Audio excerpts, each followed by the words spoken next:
Jaxie tries to scream into Sesk's chest, but her vocal cords are hopelessly shot. She's been crying for what feels like hours. She feels cold, empty, barely there. Every few moments, Jaxie thinks she has no more sobs left in her, only to be proven wrong as the tears start to flow all over again. The thoughts of what has just been done to her run through her head again and again, at once hazy and all-encompassing. She can scarcely remember what those Imperial bastards did, and yet the scents and sounds and feelings are seared into her mind. Her body is black, blue, and glistening red all over. At least she's managed to wipe off most of the white, or Sesk's did, or someone. She thinks her ribs might have been bruised. She can't remember if that's from fists, boots, or the butts of rifles, or possibly all three. Jaxie shivers. She's cold. She's hot. She's burning up with anger and embarrassment and, bizarrely, guilt.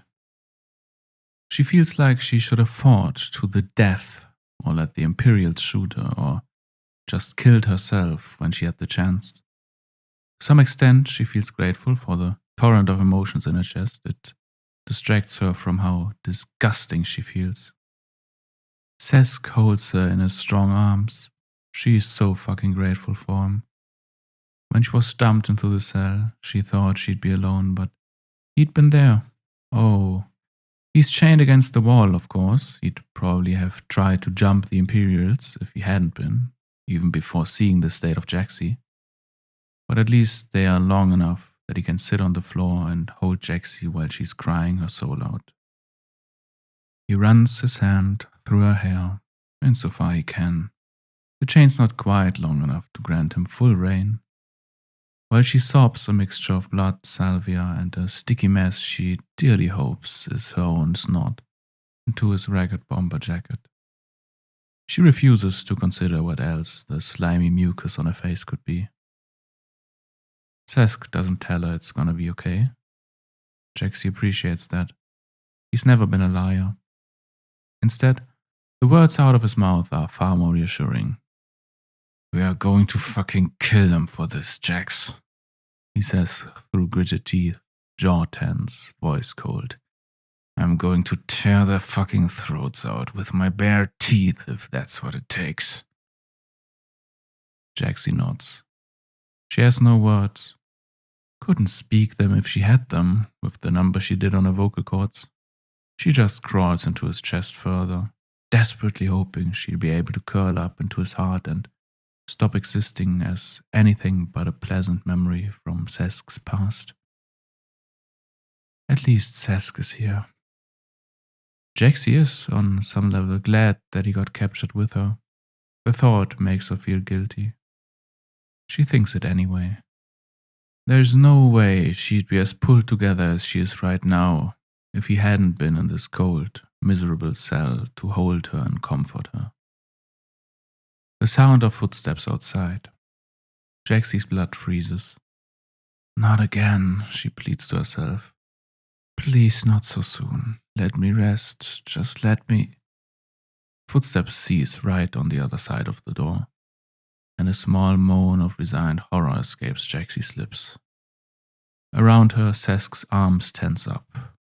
The door opens. Jaxie doesn't want to look. She can't help it. Eyes are inexorably pulled to the figure in the doorframe. She doesn't know what she expected. Another large, burly, brusque soldier, the likes of which have burned themselves into Jaxie's memory for the rest of her life not an hour ago. The terrifying blonde lady that threw her to the wolves when first she was captured. Part of her even dares hope for a bold rescue mission by her friends. What she does not expect is to see a mousy, almost frail girl in Imperial combat fatigues unsteadily clutching her rifle in her hands, like it's all that's tethering her to this reality. Reddish, no, burgundy, Jaxie corrects herself as her eyes adjust to the bright light cast into the cell from the hallway.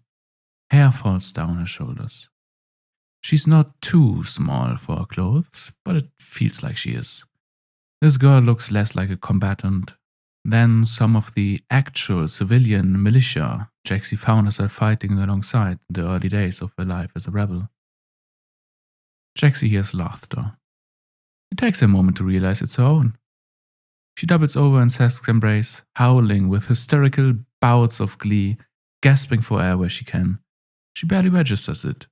She's been hiding in a corner of her mind for a while now, barely experiencing the world around her. Tears stream down her face. Jaxie's not sure if she's laughing or crying now.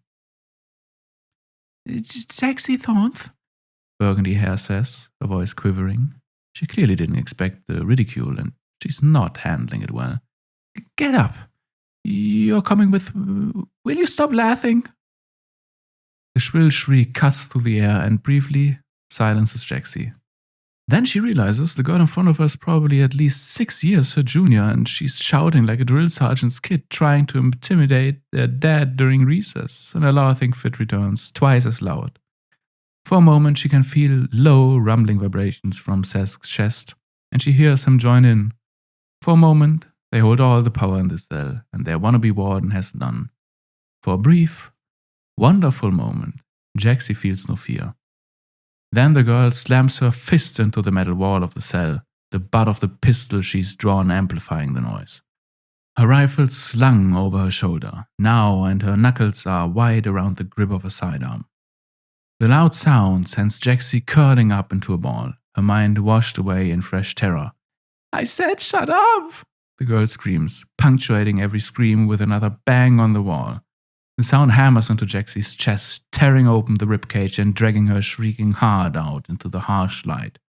She shivers, unable to even sob, as Cesk cradles her. "Please stop doing that," Cesk says, his voice meek and conciliatory. She's been through her. "And you can shut your goddamn mouth too, scum! You fucking rebel trash, only speak when spoken to, understood?" The girl's voice is still shrill and squeaky, bearing no authority but the threat of brute violence. It is enough to quell Jaxie, and by extension sufficient for Cesk. He puts his hands up in defeat, trying to calm the Imperial trooper, now staggering towards Jaxie with an unsteady swagger. The girl roughly grabs Jaxie's chin, and the touch sends fire through her nervous system. She shrieks and recoils in agony, but the Imperial's grip does not loosen. She silences Cesk's protest with a half-willed glare and then forces Jaxie to meet her eyes. Jaxie barely registers what she's seeing. The entire world feels unreal right now, experienced solely through a haze of panic and trauma. "I gotta bring you to that Tesla bitch for a chat," Burgundy Hair says, her voice now hushed, lower, almost intimate. For the first time, it's actually threatening. A predatory grin spreads across the girl's face as she continues. "Do we have some time before that's scheduled? And well, you're already in such rough shape, I don't think anyone would notice if I added a few more spatters and stains and bruises now, do you? We are going to have some fun together, you and I, before I hand you off to that stuck-up whore." The girl's sentence is cut off as Cesk lunges at her. She's completely blindsided, and though she manages to pull back just in time to avoid being fully decked on the jaw, Cesk's fist makes painful contact with her chin, and her head jerks slightly to the left as the shocked "ah" escapes her lips.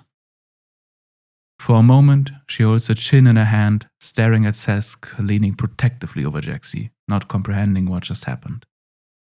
Then she lifts up a pistol to Cesk's temple and pulls the trigger.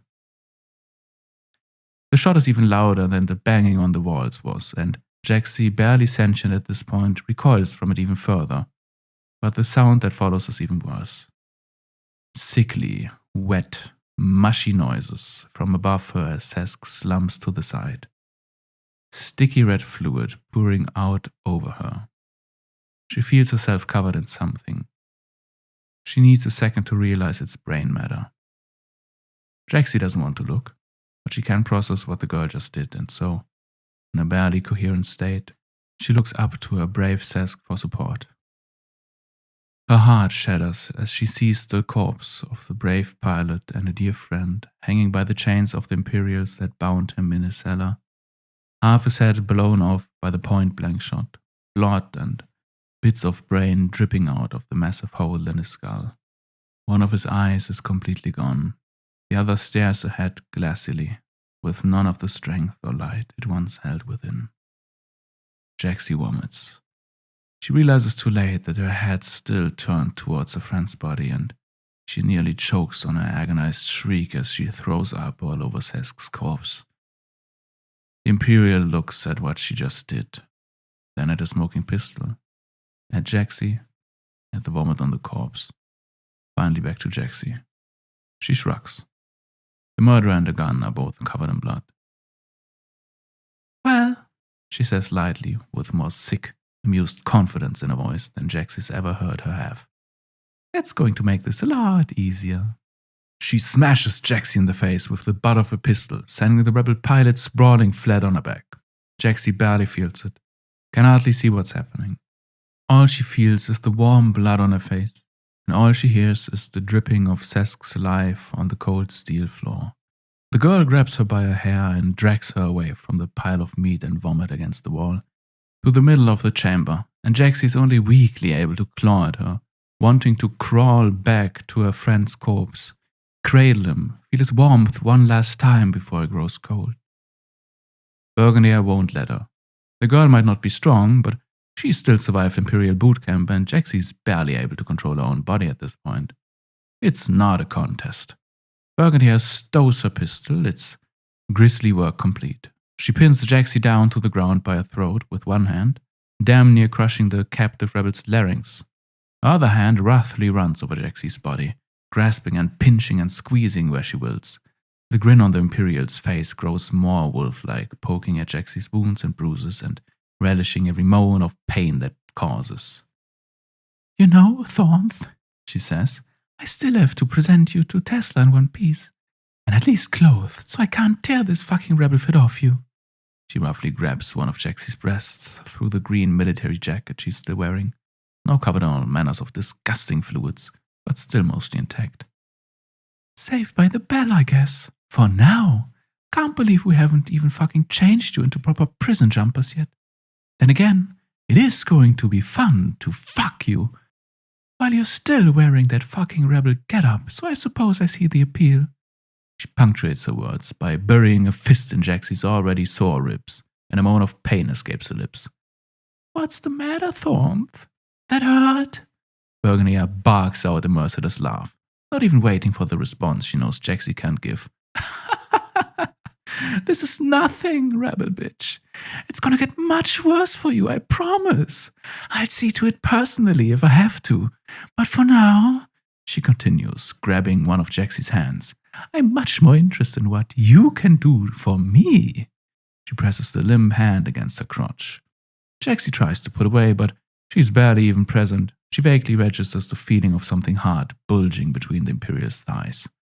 Her mind is mostly a storm of fresh memories coming violently back to the fore, of the horrors she's only just endured and will now endure again. Only this time, Sesk won't be there to help her pick up the pieces afterwards. Jaxie's conscious mind, insofar as it's still around, had managed to at least somewhat shield itself from the gang rape she had suffered earlier. It had cordoned itself off into a tiny little section of her brain, cutting itself loose from all sensory input. It wasn't there. It hadn't happened to her. It had been just like watching a movie. Now, with the rebel girl unzipping her pants while Jaxie is still covered in a best friend's gore, it isn't capable of doing that. Every time it tries, every time it throws up walls between itself and reality, the look of Sesk's disfigured corpse rams them down and forces her to experience everything. The sights, the sounds, the feelings. Oh gods, the smells. Jaxie heaves again, but nothing comes out. She's empty. A hard cock presses into her hand. She feels its pulsating warmth, its every twitch. She doesn't respond. The sensation is nothing in comparison to the feeling of hot blood on her face. The sight is nothing compared to Sesk's mutilated face. Every little detail burned into her retinas. A fist strikes the side of her head, the same place a bullet struck Sesk. She doesn't understand. Another blow to her temple. The dick in her hand thrusts. She gets the hint, and mechanically starts stroking Burgundy Hair's cock. She hears moans. None of it matters to Jaxie. Oh sure, it will probably traumatize her for life, but compared to what that gang of beasts calling themselves soldiers did to her earlier, this is barely a rounding error. No, all she can focus on is Sesk. Gone, just like that. No heroic last stand, no brave escape plan gone awry, not even the decency of a proper execution. Just unceremoniously erased for getting in the way of a vile monster's sick cravings. Burgundy hair spits on Jaxie's face, dribbles down her cheek, taking some of Sesk's blood with her. In a weird way, Jaxie's grateful. A bit less of a friend she has to be soaked in. A barked command, the individual words meaningless to Jaxie, but the intent is clear enough. She speeds up. She doesn't have it in her to resist. Her hand slides from her breasts to her ribcage, prodding at the bruised ribs on its way. It digs underneath Jaxie and claws at her buttocks. Jaxie yowls out in pain, earning her a satisfied grunt from Burgundy hair. Jaxie isn't sure how long this continues. It could be a minute or hours. She's lost the ability to keep track of time, though she hears her every heartbeat. The splatters of what's left of Sesk cool and thicken on her body.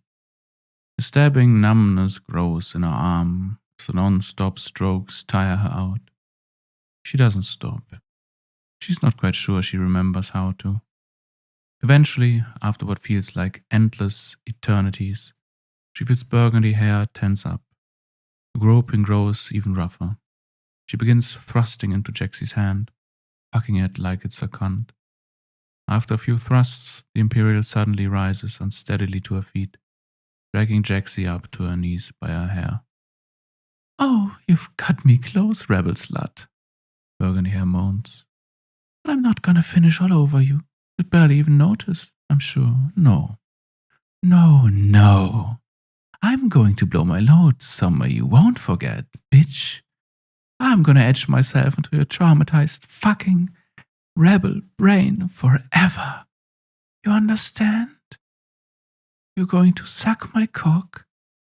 You're going to choke on my fucking seed. Hear me?" The words wash over Jaxie, bereft of meaning.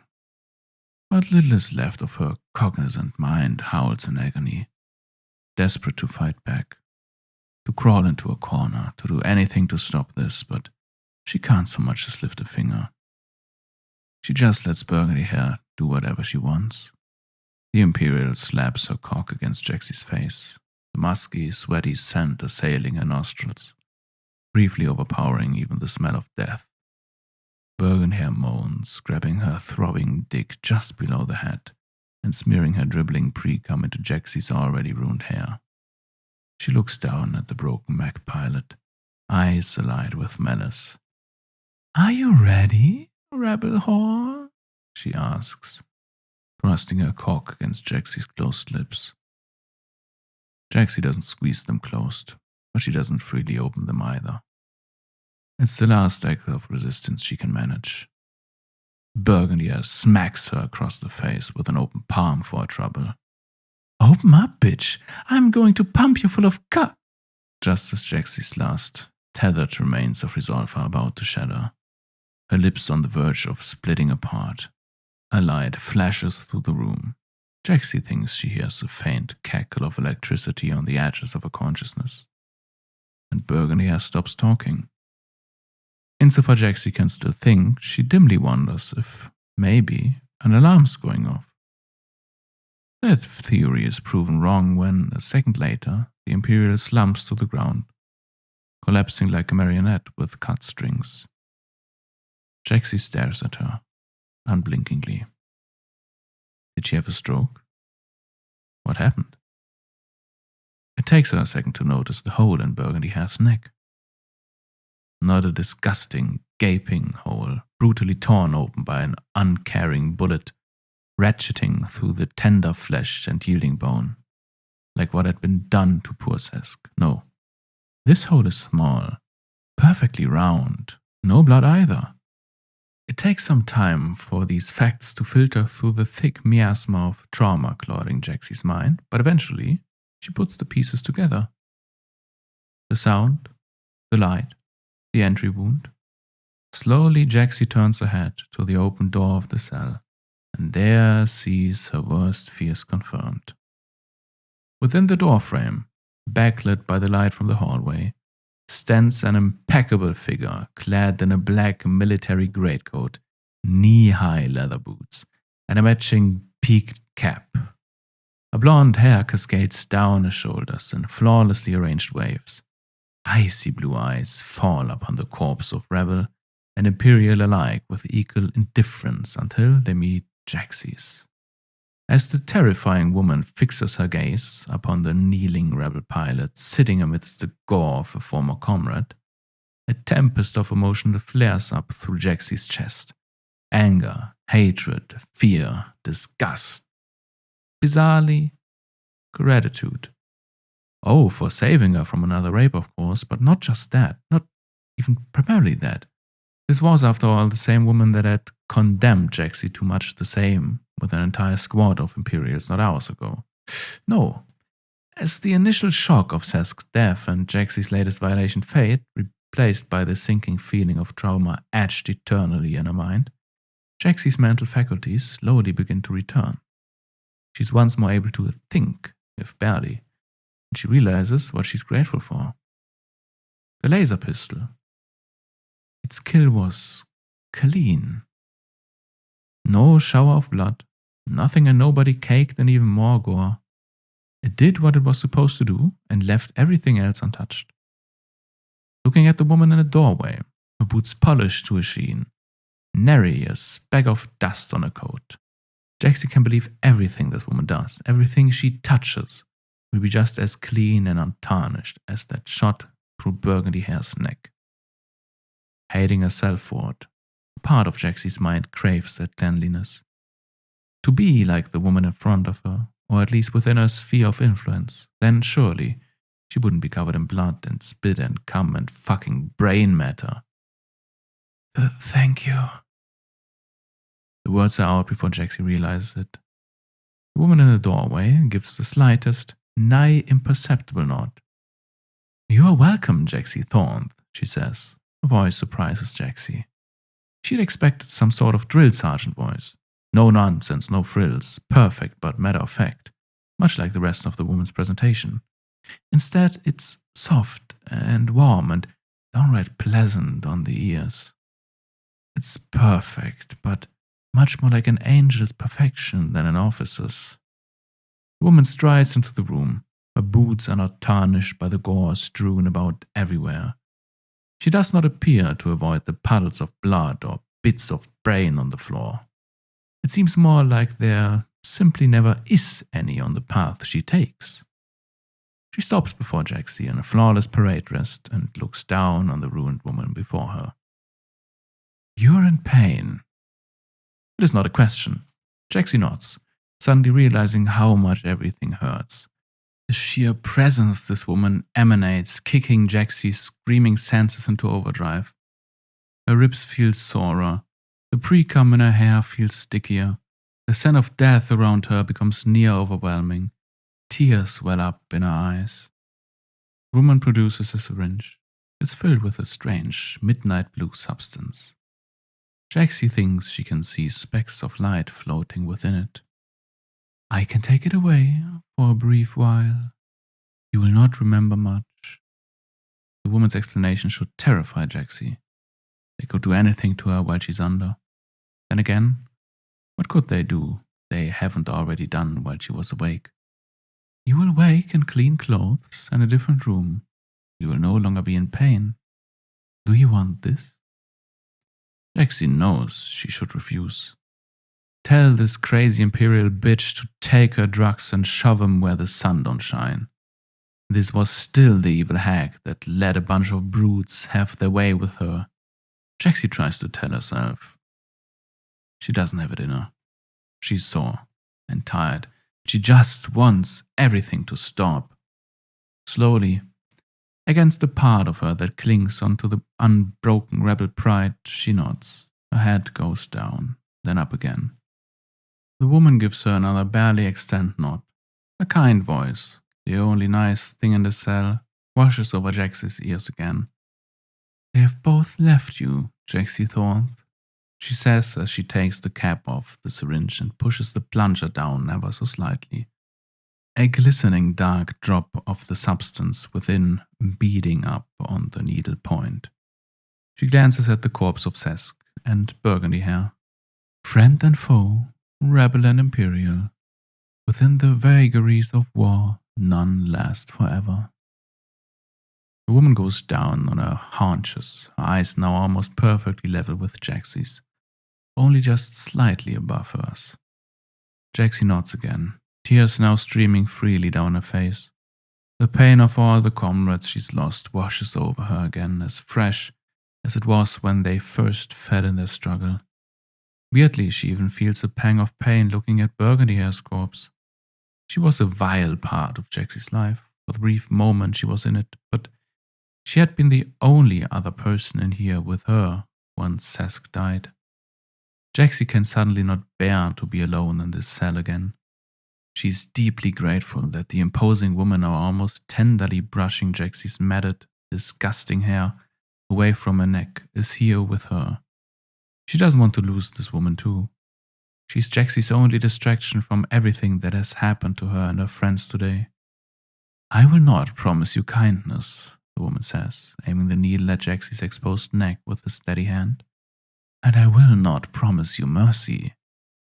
She clinically slides the syringe into Jaxie's flesh, the needle near painlessly parting meat to find its target. "But," the woman says, "I can promise you one thing." She pushes the plunger all the way down. Immediately, Jaxie begins to feel light-headed, once more barely capable of coherent thought. But this time, it is not the sickening cloudiness of trauma, but the pleasant foggy haze of drug-induced stupor. Before Jaxie's conscious mind is fully lulled to sleep, she has one last honeyed whisper from the woman, delivering her from all of her pain. "From this moment, I shall be eternally in your life, Jaxie Thornth. You will never be without me again. This I promise you." A warm, genuine smile creeps across Jaxie's face as the words nestle deep into her now slumbering mind.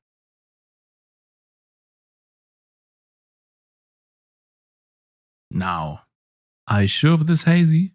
Pa asks, eyes and voice alike full of obvious concern for his daughter. "Did you really see one of the machines from the war?" Hazy doesn't bother nodding, and instead tries to drag Pa along by the sleeve of his shirt. Tears stream down her face. She's scared. The longer this takes, the less chances that girl than a steel beast would have. "You gotta believe me, Pa. She's really hurt. We gotta go help her. We need to get her to the doctor." Hazy's practically yelling at this point, desperate to get aid to the poor, hurt girl just beyond the farm.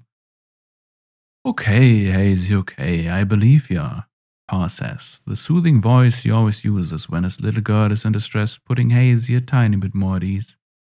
Pa's coming with her to help that woman. Everything will be alright. "He said she's just past the point, yeah?" Hazy nods, and Pa thinks for a few seconds.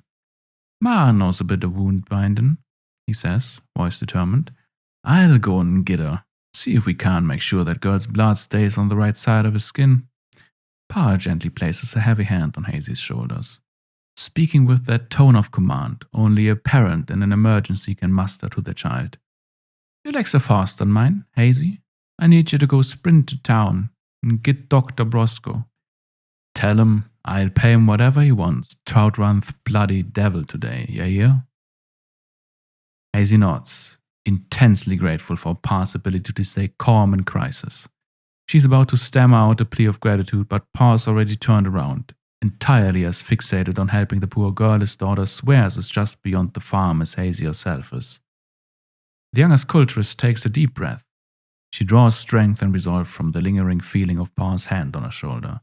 Then she turns and begins sprinting as fast as she ever has, giving it her everything to hopefully save a life.